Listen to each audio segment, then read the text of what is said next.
Well, thank you everybody for coming today. Appreciate your attendance.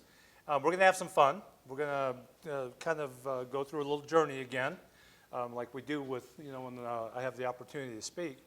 And we live in really amazing spiritual times right now. We are seeing spiritual manifestation and miracles even on the TV. Okay? The Hail Mary pass now is a real thing. Okay? What did they say it was? A high percentage pass now? Okay, that's a world transformation right there, I'm telling you.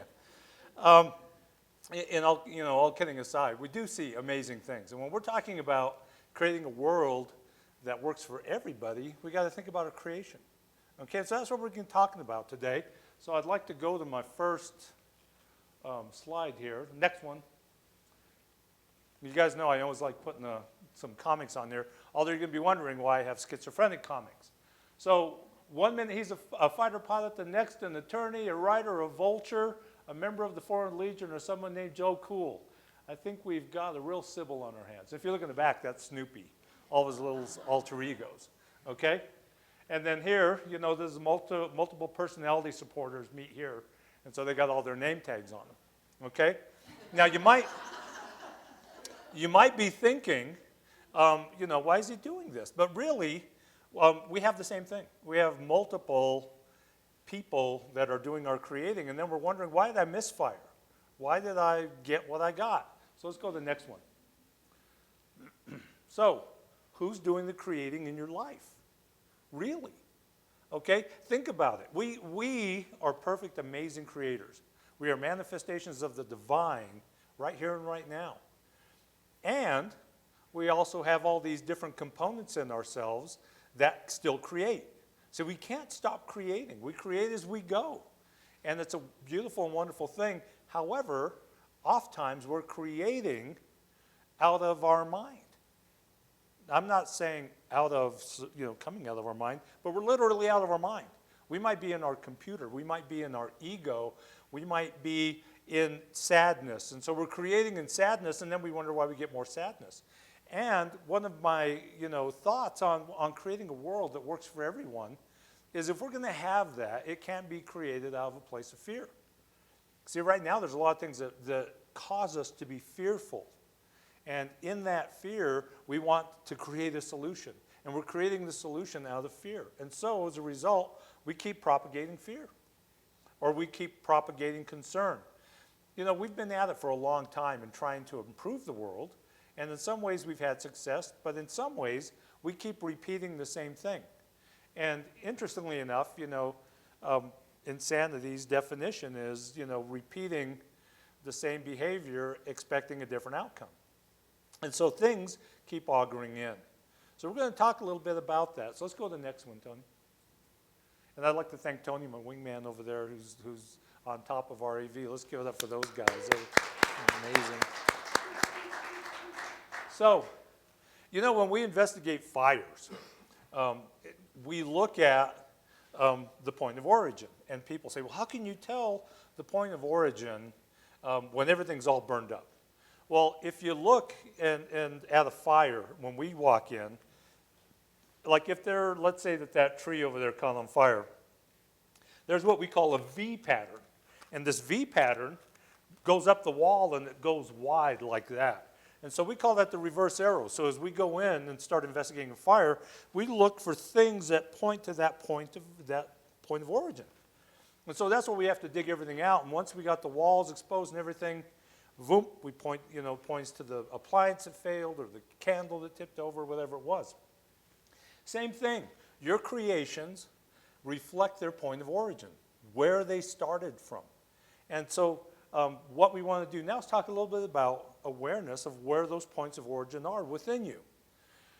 In these amazing things that we call our bodies, we have basically three components. The first one is our computer. And I look for this picture because he looks kind of like a goofy kind of guy, our computer. And that's kind of how our computer is. It wants to keep us happy, okay? It wants to do what we want it to do, and it wants to keep us alive. Okay, so the computer, its job is to run your heart and all your digestive process, mix your oxygen and, perfectly for your blood. You get too much, you hyperventilate. You get too little, they go hypoxic. So it's mixing all these chemicals, all these things, communicating with every cell in your body. It's amazing. It has a prime directive, and its prime directive is keep you alive, okay? And the computer is also kind of like your slave. So you tell the computer, give me reasons why I'm a success, and it'll just churn them out. And it won't stop until you give it another thought. Well, tell me why I'm a failure. Why do things never work out for me? And then we'll say, oh, well, things never work out for you because blah, blah, blah, blah, blah, blah, blah. And they'll go and go and go. And the computer, there again, isn't your enemy. And none of these things are. And interestingly enough, in religion, we talk about the Holy Trinity. Okay? And threes appear in symbolism and in spirituality all the time. And so we have these three components of ourselves, this Holy Trinity. So we have the computer, the operating system. We could almost call it the Holy Ghost because it's behind the scenes. You don't really see it, and it's doing all the work. You break, and it heals you. It figures out a way to do it. And so you don't even have to think about it. It's just constantly at work. But it's kind of goofy. Okay? It's kind of goofy because it doesn't really have this thing called wisdom. It doesn't have this thing called insight. It's just an answering machine. Now, if you think that sounds a little far-fetched, let's look at your car. Okay? Most cars today have a computer operating system. You don't even know it. Okay? And so this computer is running everything in your car. It can even tell you when your tires are low. It can do all that stuff. And so when you see this comparison, it doesn't seem that far-fetched because you're not your car. But it's, people tell you and they sell the advertisement about, well, this car, you're one with the road, you're one with your car. That's what they're going for. But it's not you. It's a car. Just like your body is your body. It's not you. And so this is one of those key insights that you need to have because we do a lot of creating from our computer.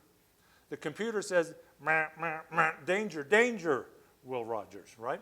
And danger, and so you start creating another opportunity or you start looking for things because you're coming out of fear. And your creation line follows that. Yes, sir. Creative force is our slave as well. But it doesn't have selection. It doesn't say, well, this is going to be a good creation, so yeah, that's good. Or, no, this is the best creation ever. I'm going to hear this and do this. It doesn't care. All right? So with that, we have to be responsible. So when we're looking at creating a world that works for everyone, we have to think about where that's emanating from. And the second component of ourselves is the ego. Now, the ego, I would venture to say, probably does about 90% of our creating, okay? Because we think we're that, okay? That sense of identity. Me, I, okay? I do this. I do that. I'm great. I'm this. I'm better than you. What do we do when we get in a room? We start comparing ourselves to each other and unofficially assign some kind of pecking order, okay? Well, I've got better clothes. Well, I've got better shoes. Well, I have a better phone. You ever seen kids with that, where they're comparing phones? And I don't know what that means. If that, means, oh, I got an iPhone 4. Okay, I'm sorry, and apologizing. Or I don't know if Samsung's the best thing to have, or I don't know. I'll have to ask some kids here, see what you guys think, weigh in on it. But the whole point is we are comparing everything. So when we go in the creative process, sometimes we think that we are in lack, we're not abundant, because my ego tells me I don't have as much as that person. You get that? And so as a result, we're creating from ego. And we keep feeding ego. And when we're wanting to play big picture, we got to stop playing small. And ego plays really small. It acts big, and it plays small. Okay? So that's your second component, is the ego. Is the ego bad? Well, it can be like a misbehaved child. Okay? It can pout and it can drag you down. It can wrestle for control. You're trying to put it in the closet, so to speak, and it's going to pop right back out. Okay? As I'm giving this talk right now, your egos are evaluating me, okay? Or the computer. But that's the talk in your head, all right? That's the thing that is going on. That's the voice that you hear most of the time in your head. And it sounds just like your voice. So we think it's you, okay? That's kind of an interesting thing because we're in this conundrum where we want guidance and we hear guidance, but it sounds just like us. And so we say, ooh, that must be, you know, I must be schizophrenic, or I must be hearing voices or whatever. And I would challenge you to say, well, you know, a lot of times that's just the ego. Now, do we want to vilify the ego? No, we want to see it for what it is. Knowledge is power. And so when we know what we're up to, what our components are, we can selectively choose. Your God power, your divine power is your power of choice. Okay? So, ego is going to trick you into choosing for it. Sometimes your computer is going to trick you into choosing for it. And ultimately, the sad part of the story is you got to live with the choice that you make coming from wherever because you choose. So one of the first things that we need to do is get present to the fact that everything in your life is your choice. And we might say, oh, wait a minute, I wouldn't choose this for myself, but just realize that there's these components that are thinking, not thinking clearly, and they're weighing in for you, okay? So when we go to the last one is from, and the one on the hand on the right is the hand of God, and the hand on the left is Adam's hand. This is in the Sistine Chapel. Michelangelo painted it, trying to convey the power of God. And so what I want this to illustrate is your power touching your life, breathing life into it, living as a divine. And that divine part of you is very humble. That divine part of you doesn't scream for attention. That divine part of you, it has joy in the development and the service of others. So if we're going to create a world that works for everyone, it has to come from that divine part of ourselves, which means that we have to be living in that divine part. Make sense? Okay? So let's go to the next one. So that divine part then equals pure in heart. All right? Our pure heart space. Now, we all have it, and we all operate from it. Think about it for a minute when you make good, positive choices. You don't feel it up here.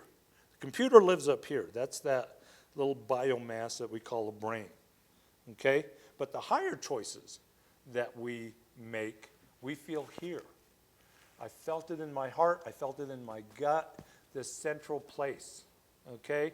When we give service to another, we feel the joy not in the head.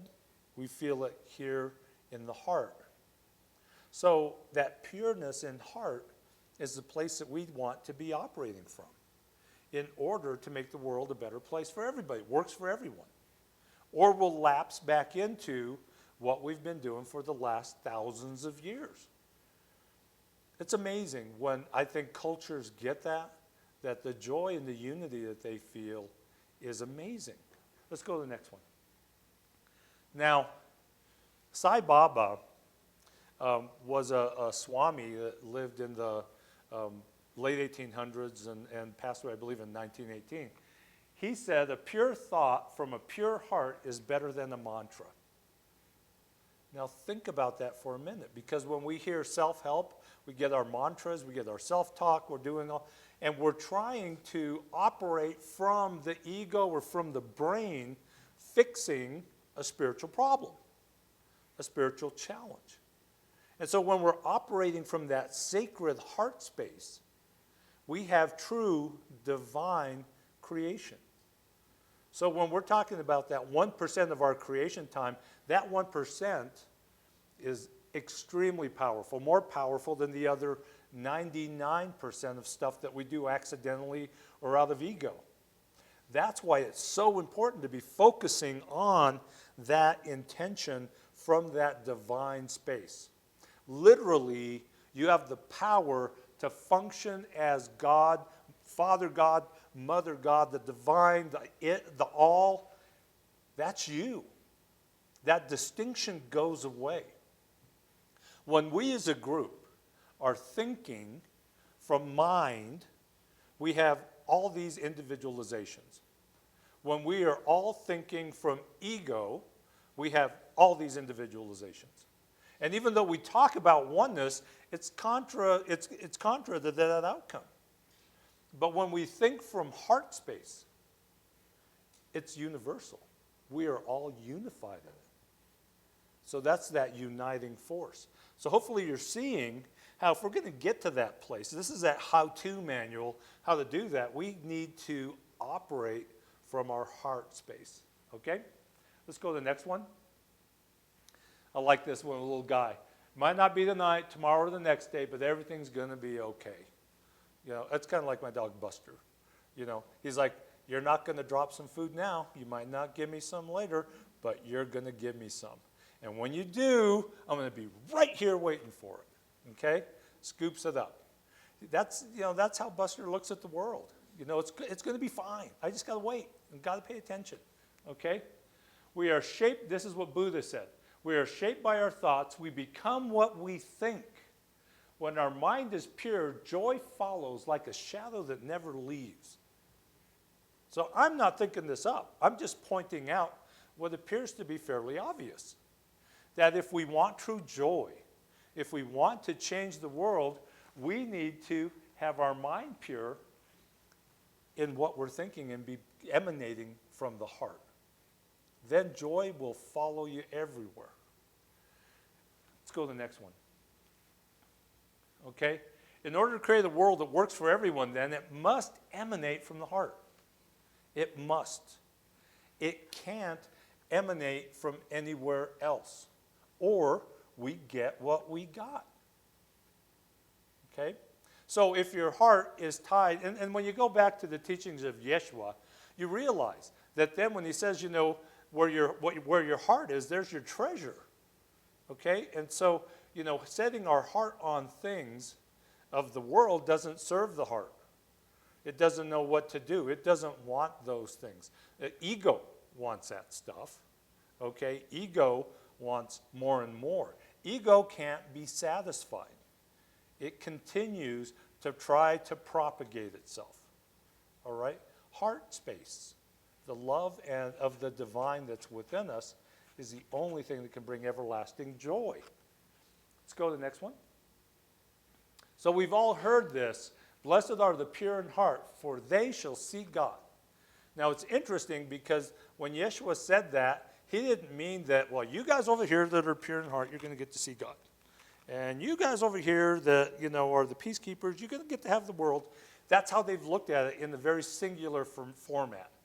But basically what he's saying is if you're pure in heart, you will see God within yourself and in everyone else. So blessed are the pure in heart that they can see God everywhere. In every face they see, in every eye they make contact with, in every form of life, they get to see God because in that pure heart space, we can't help it. It's not conditional. It's just an outcome, which is pretty cool. Okay? And I love taking the words of Yeshua and going, wow, I see this more clearly now when we're talking about the pure in heart. And so, you know, oftentimes, there again, and I invite you to examine the words of Yeshua, because as a Christed being, you know, understanding what his role was to say, hey, I'm not exceptional. You can do everything I can do and more. You could even say to that mountain over there, move, and it will, as long as it's coming out of pure heart, not out of ego. And so many times we get confused because we're going, wow, I would be all powerful, moving mountains. Well, what it's talking about is that mountain of a divided world. We want to move that mountain of war and starvation and poverty and separateness that looks immovable. Come from the heart space. Okay? Are you seeing how these pieces are fitting together? We getting some aha kind of moments there? All right? Okay, so let's go to the next one. So how do we get there? Okay? Goethe said, great thoughts and a pure heart. That is what we should ask from God. So there again, this isn't new stuff, but he's going, man, if we couple great thoughts and a pure heart, holy smokes, I'm getting it. I get a glimpse of that. Okay? And so we go there through connecting with it, through meditation. Now, some of you, when I say meditation, are going to go, that, I got to do that. I have monkey brain when I do that. And I got to fight monkey brain all the time. Well, guess what? Today, we're going to learn how to defeat monkey brain in 5 minutes. And the reason is because it's a living example of how when we meditate while we're in the computer, all you're hearing is a computer. When you're meditating while you're listening to ego or you're in ego, all you get is ego chattering. Wow, I must be meditating. Wow, I'm really connecting. Wow, I'm really going deep. I'm a spiritual being. Holy cow, I'm a spiritual Hulk, you know. Wow, I'm getting there, you know. I bet you everybody else can't get there as fast as I do, you know. I'm getting more insights, okay. Once you let go of that, and you realize there's no insight to get. They're there, and they are manifest when you're ready to hear it. And insight, spiritual truth, the divine has no preference as to who hears it. You're open, it goes in. But if you're listening from ego and you're listening from the computer, you're mixing it with something else, and it's not going to be pure. As a result, its power is fairly limited, okay? Well, not fairly, very limited. So we're going to go into that meditative space. So when we're going to go there, let's talk a little bit about the anatomy of it. Let's go to the next one, Tony. So we are going to go to heart space. And heart space is that green circle right up there. Okay? You don't have to sit in the yoga position. You can go to heart space in your car. You can go to heart space in the stadium of yelling people. All right? But remember I said you got to choose? That's the whole thing. You got to take the trip there. So the green is the color of the heart chakra. And we're not going to go into the whole chakra conversation, but I think that this will help you understand the relevance of focusing in that area. Because what does the heart chakra do? Okay, this color is associated with the heart chakra is green. Green symbolizes harmony, creativity, health, abundance, and nature. I don't know. What do you think? You think that would be pretty good in the world that works for everybody? Probably something to keep in. Okay, now, I saw this cool little diagram, and I thought I would bring it up. That heart chakra, and this chakra looks like a flower. It has 12 petals, okay? And its strengths are devotion, pure, diving, love, empathy. And that's at the top of it. Now, what they said is, okay, you know, the opposites of that are confused, imbalance, desire, jealousy, sadness, despair. Those are the ego. So when we're trying to get into heart space and we're dragging the ego in with us, it doesn't work. So the people who have documented have said, wow, you know, sometimes I get into heart space and when I'm not there, I feel these negative things. Well, it's because you're trying to get to heart space from the ego space. And it's not going to work. You're going to have those kind of outputs or outcomes when we do that.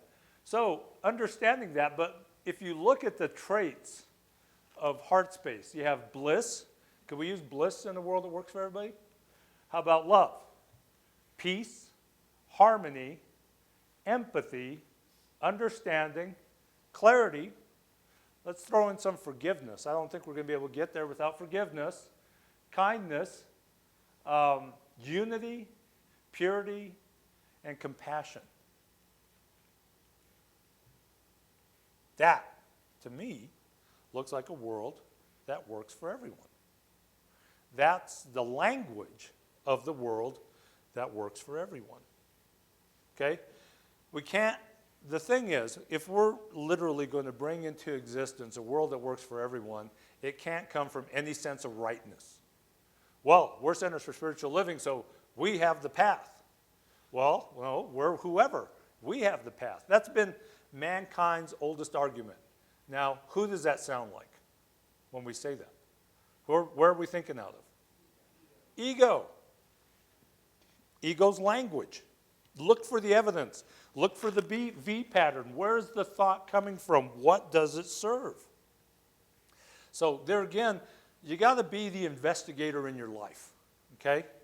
When you're investigating your life, you got to get down to the cause. And you got to follow your V pattern to where your outcomes look like where they came from.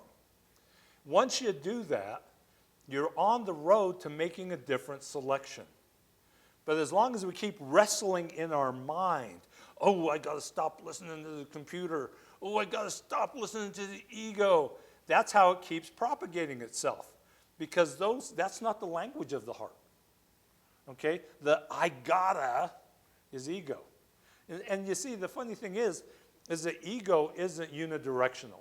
It doesn't use the same strategy with you every time. Because it also wants to be manifest as part of us. And so it will say, ooh, Art went and got a new spiritual vibe. Cool. I like that spiritual vibe. We can use that. So pretty soon, Art's working, meditating, taking classes, going along, and ego goes, wow, we are really on our way. Yeah, we get it. We're smart. We're spiritually enlightened. Okay, that's ego.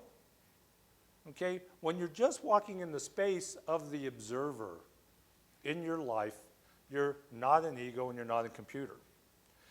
What does the observer look like? Okay, the observer right now is the side of yourself that can see you sitting in this room. It's the side of yourself that is listening and hearing the voice inside your head right now. When you're going, what is he talking about? The voice inside my head? And the thing that's hearing you say that, that's that higher self. Okay? It's not the voice. Okay? We see, all of our data income comes from right here. Okay? It's designed to see and to hear and to taste. It all comes in right here and it's wired directly to the brain, the processing system. Processing system takes that, shares the information throughout the body for the experience. And that's why oftentimes we say, oh, you can't see spiritual things with the physical eyes. Because the physical eyes are rooted in physicality. All right? People who've had near-death experiences, they talk about, wow, colors were brighter. All right, well, their eyes were right down there on the table. Okay? Their spirit element was out of the body. It's going, wow, I can see more color. Wow, I can travel with my thought. Wow, I feel so happy and so joyful. Wow, wow, wow. Okay? However, if their consciousness is embedded in fearfulness of the afterlife, because there again, we continue to create, all of a sudden this thing that they feared manifests.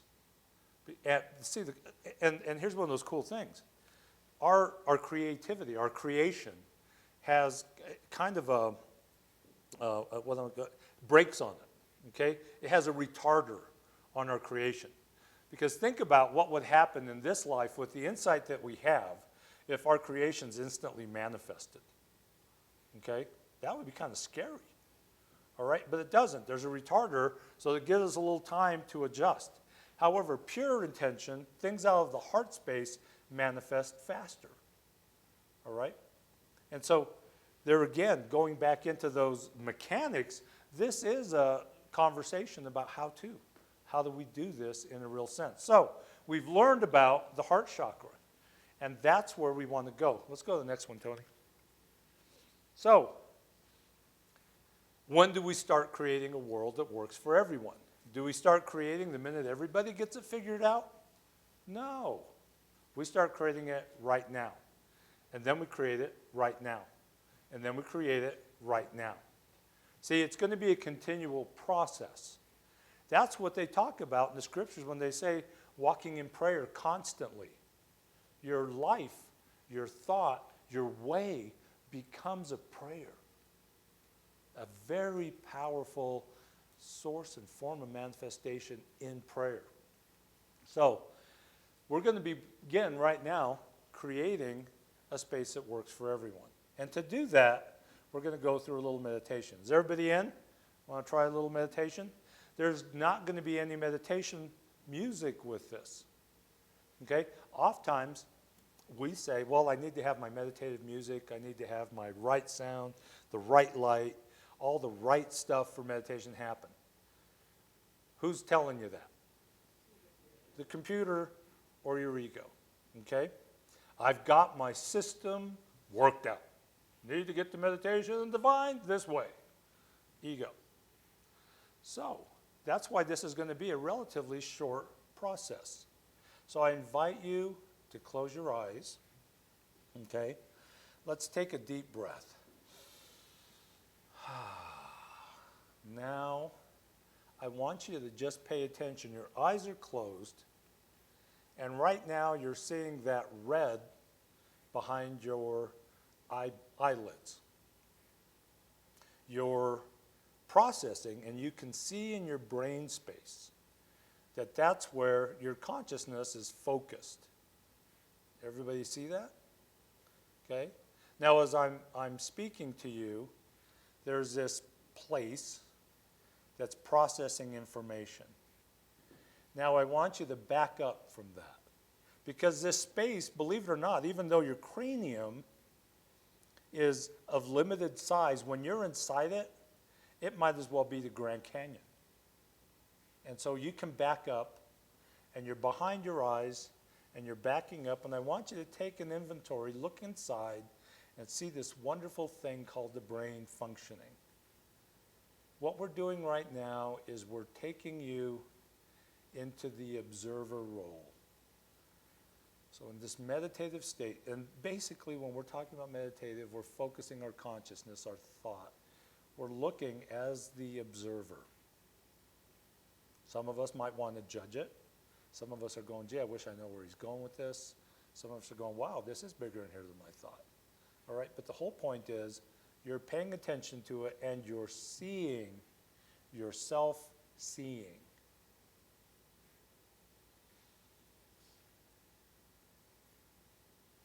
Now that is just part of the space within this body of yours.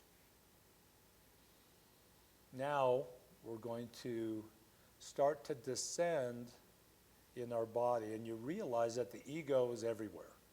Brain upstairs, ego inside is everywhere. You're going to descend down. Ego manifests as your resistance. Ego can manifest as question. Ego can manifest as, well, this works for everybody, but it doesn't work for me. But right now, as you hear those thoughts, simply be the observer. In your observer role, we are feeling the room, and I want you to pay attention because we are going to transform this room into heart space, into one space. Right now as the observer, you are you, an individual manifestation in your chair, observing yourself. We're descending now within your body to heart space. The closer we get, we see that beautiful green pulsating hue. Now mind might go, well, I don't know, I'm really not seeing that. That's ego, let it go. That might be the computer weighing in. What color green? Is it bright green? Is it dark green? Don't worry about it. The manifestation is start settling in and warming up to that heart space. Now take a deep breath. Feel heart space expand and let it go. Heart space grows within you. You're allowing it now. As the observer in heart space, you feel no distinction. You're one with it. In heart space, there's no wrestling. There's just warmth and love. Feel and enjoy that heart space. Take another deep breath. Breathe it in. Allow it to be. This is good. In this heart space is where love, unity, compassion, empathy, giving, sharing, joy abounds in this place. All of that as one common sensation. Every word as a descriptor is that one thing in heart space. In that heart space, we experience divine oneness. Oneness of all language into one description.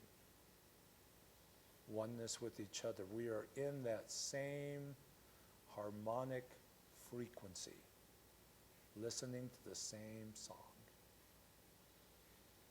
Now take your heart space, that energy, and expand it to the person next to you. To your right, to your left. And see how easily that heart space connects one to another.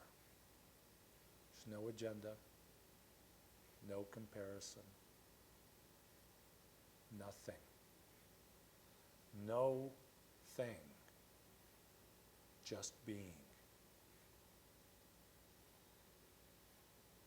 Now bring that heart space from connecting to each other out to fill the room. Feel that love and warmth just emanate. We are in heart space. We're in perfect unison right now, functioning as a divine. And this place is where our highest and best good can be created. There's no resistance, no other voices, only being in that pure, joyful, peaceful space. Now, we're not going to leave heart space. We're here, and there's a tradition with a lot of meditations, we want to separate from it. But you're hearing me from heart space, and so there is no separation, no analysis, just accepting. And so from this heart space now, we re-engage our body, staying in heart space, feeling the weight of ourselves in our chairs, feeling present to the room, and gently we open our eyes in heart space.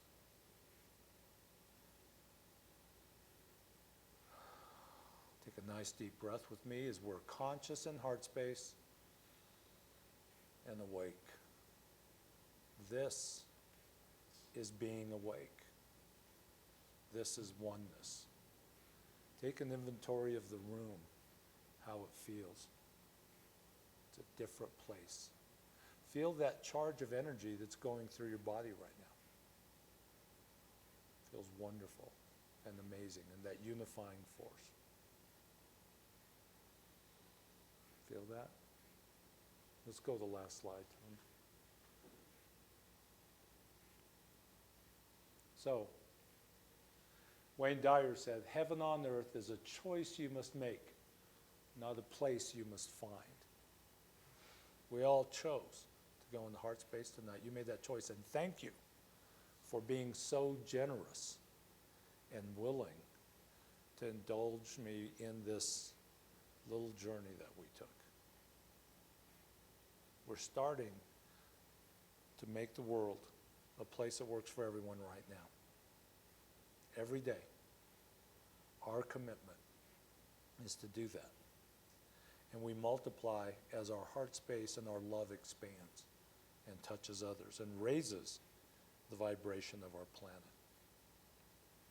What an amazing, wonderful purpose of life to engage. Let's go into prayer.